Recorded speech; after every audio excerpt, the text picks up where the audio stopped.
Guys, Ben here and welcome back to another video on Superman Lois Season 4. Today we're going to be doing my review and breakdown for episode 9. So if you do go on to enjoy the video, please be sure to leave a like and a comment and subscribe and turn on notifications so you don't miss any future videos later this year.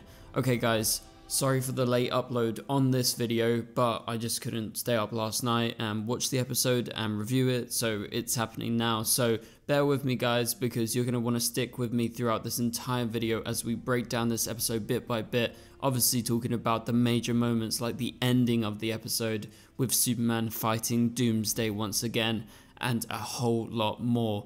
Plus, also I want to remind you guys that my trailer breakdown will be out tomorrow for the series finale, so don't go anywhere, turn on those notifications so you get notified when I break that down. Plus also, there is photos, there is a synopsis for the final episode ever of Superman Lois. And remember, when Superman Lois is done, don't go anywhere, because we're going to be covering all the latest DCU and other DC shows that are going to be releasing in the next few years. So let's go ahead and jump right into this review and breakdown of episode 9, aka the penultimate episode of Superman Lois. So the episode begins with the reveal that Godfrey has leaked that Superman is weaker and is losing his powers. Somehow Lex got the information. It is presumed it is through Milton and John Henry Irons' scans that he did just in the episode when he lost his suit. So that is possibly the way that he's obviously been exposed to the world. We've known that for a while. Lex hasn't known that, so that's a big revelation that there is a way to get through to Superman, and it's possibly going to be even easier than last time, and that's due to his heart. And then we move on to Lois, who is struggling to get advertisers at the Gazette after Lex's interview. Obviously it's given her some bad press, and people are not wanting to associate themselves with Lois right now due to all of that. But meanwhile, the diner has been redesigned with House of L logos everywhere. There's even special menu items for the boys. That's a fun moment as the boys enter the diner with all their fans around.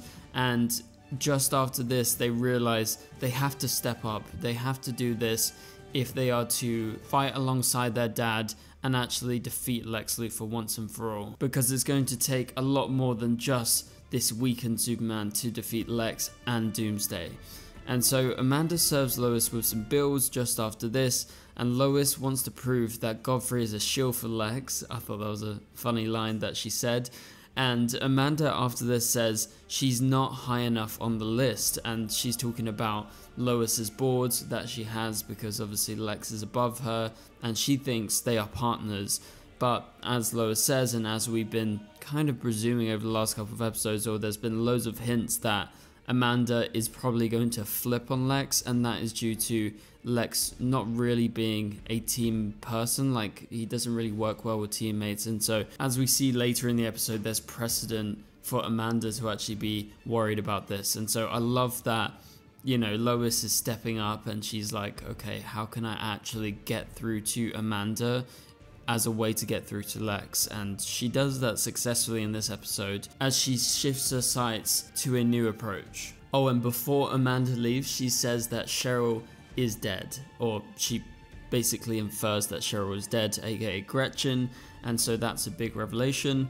But meanwhile, we got Lex, who talks with a board member, and this board member keeps on getting cut off every single episode that he shows up in, because Superman interrupts them, and Superman gets into Lex's head by saying all of this was Amanda's plan rather than his plan. And even though in this moment it seems like Superman is doing the right thing, he's actually kind of setting Lex free. I feel like Amanda, even though she's smart and some of her plans have obviously worked very well, like, Lex is more untamed without her. So that is actually a worry when you look back retrospectively based on what he does at the end of the episode.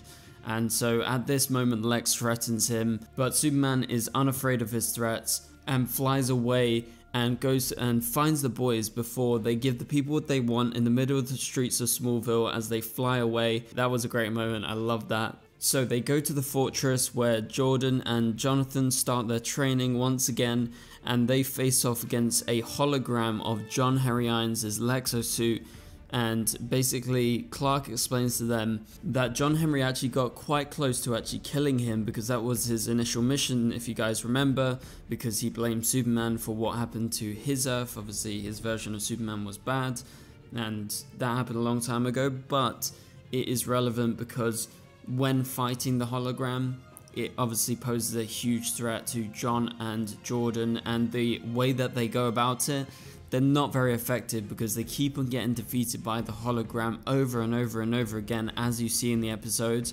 And so they kind of give up for a minute, or Clark gives up, and later in the episode he comes back to it though. So Lois goes to Stryker's prison to see Bruno Mannheim, who returns. It's so good to see him back, because I have to say I'm a huge fan of the character, of the actor, and what they did with him last season. He was a great character, and so it was super exciting to see him return in this episode. And so Bruno tells Lois that Lex is the devil, and that basically they set Lex up in the first place to get him away from the people in South Metropolis, or the suicide slums as they call it, because he was doing absolutely anything and killing everyone in his path in order to get what he wants. And obviously Bruno took a big exception to that, and that's why they set him up, because they needed to be rid of him, because he knew just how dangerous Lex was. And they actually warned Lois this at the end of last season, but obviously Lois did release Lex, and that was a huge mistake. But this time she wants the truth to lock Lex up for good, and that is why she is visiting Bruno to try and get something on him. Now that's obviously very hard because Lex doesn't really leave anything behind him, so she's going to have to figure out a different way of exposing Lex and putting him away once and for all for good. But in the meantime we have Milton, who is working on upgrading the Lexo suit, and he's added kryptonite screws.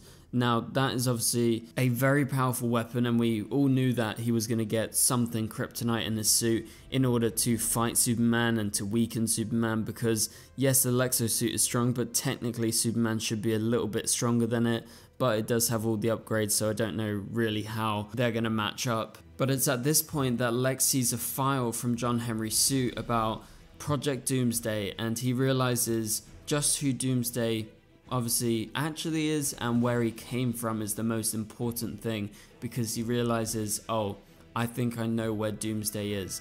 And also shout out to whoever was the production designer for this episode, because Milton's desk had the green and purple lights, which remind of Lex Luthor's traditional colors obviously, but also Brainiac's iconic green. And as far as I know, I'm pretty sure on the screen right here is actually a Brainiac figure on the desk. Now that was obviously very exciting. It's a nice Easter egg for the fans, because I don't think we're going to see Milton turn full Brainiac and go green skin. Like, this is the human Superman Lois version of Brainiac, and we only have one episode left, so there's no time for that, but that was a cool reference.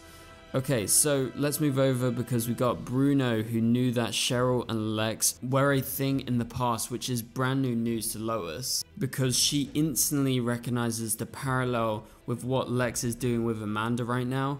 And so she realizes this is a way to get through to Amanda, as I mentioned earlier in the video. But before Lois says bye to Bruno, Bruno actually has a nice moment. He says he's glad that Superman is back and he still has work to do, which, I don't know, for me was a nice moment, because he was a villain, but clearly he has a side to him that you can empathize with, and he's not all bad, even though he has done many terrible things in his past.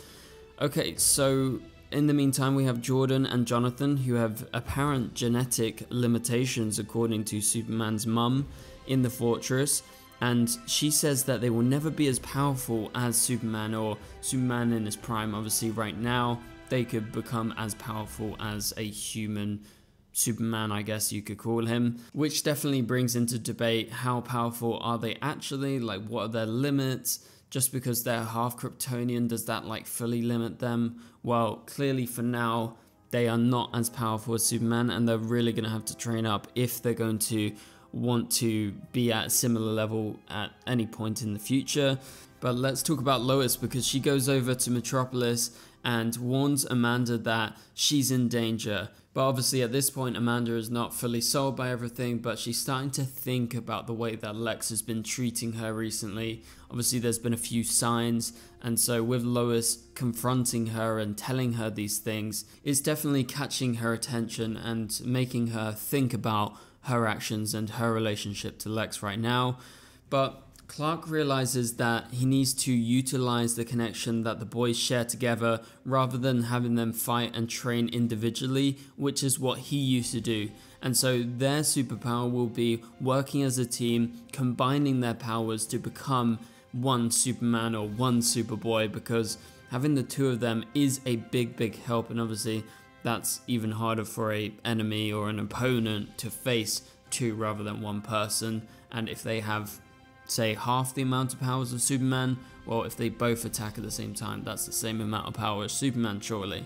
So Superman trains with the Superboys. It's a cool little training scene. They have a bit of fun here and there, and that happens just before Lex's goodbye to Lois as he arrives in Smallville, and Amanda confronts Lex in Smallville in the hotel about Doomsday and about Lex going off track and finding Doomsday himself.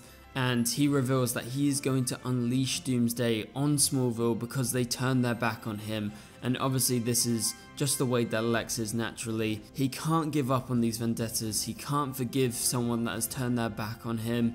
And anyone that does that is probably going to die. And so he's willing to unleash Doomsday to kill everyone in Smallville, which is just insane. And so Amanda calls him out, but that's not before Lex screams at her absolutely at the top of his lungs. And in that moment he was actually quite scary, and Amanda stands her ground, but clearly Lex has got the more power of this situation as the two of them basically end their relationship. And just after this, Lex's suit arrives courtesy of Milton as he flies off to get Doomsday from the mines, and he finds Doomsday trying to break through the barrier to Bizarro World, where he's trying to get back home, because obviously he's been reminded of that due to his conversations with Lois, or that one brief interaction that they had that made him, remind himself, oh, I'm Bizarro, I'm not actually Doomsday.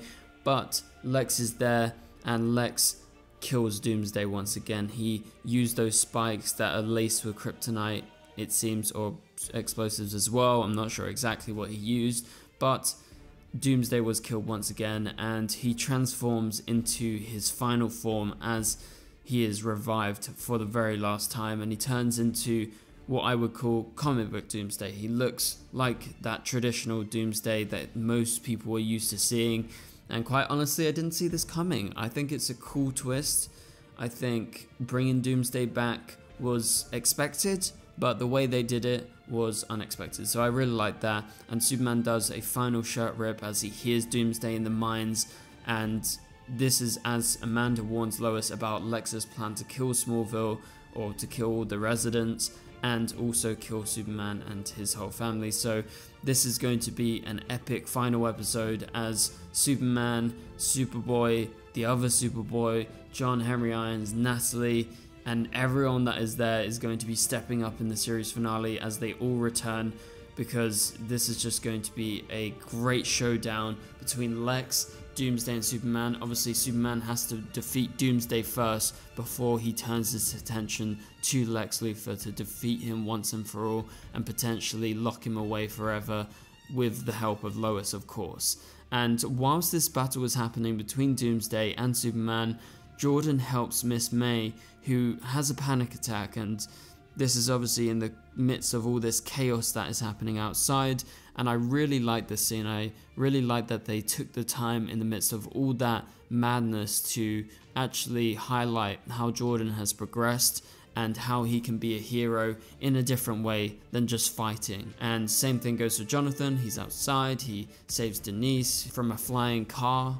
But let's move on to talk about that cliffhanger, because what a cliffhanger to end the episode, to end the penultimate episode of Superman Lois, because you have Superman as he looks at Lois, and Lois's face says it all, because that was the same face she made when she saw that Superman was dead. It's fear that's written across her face, the boy's face, and Superman as he is dragged away by Doomsday before the episode cuts abruptly, and that's what you get. He gets a final few words in, which was sweet, but you knew what was going to be happening. And the next episode, the series finale of Superman and Lois, is going to pick up right after this, and we're going to see the conclusion of this epic battle before Superman takes on Doomsday. So I'm really looking forward to everything. Hopefully you guys enjoyed this video.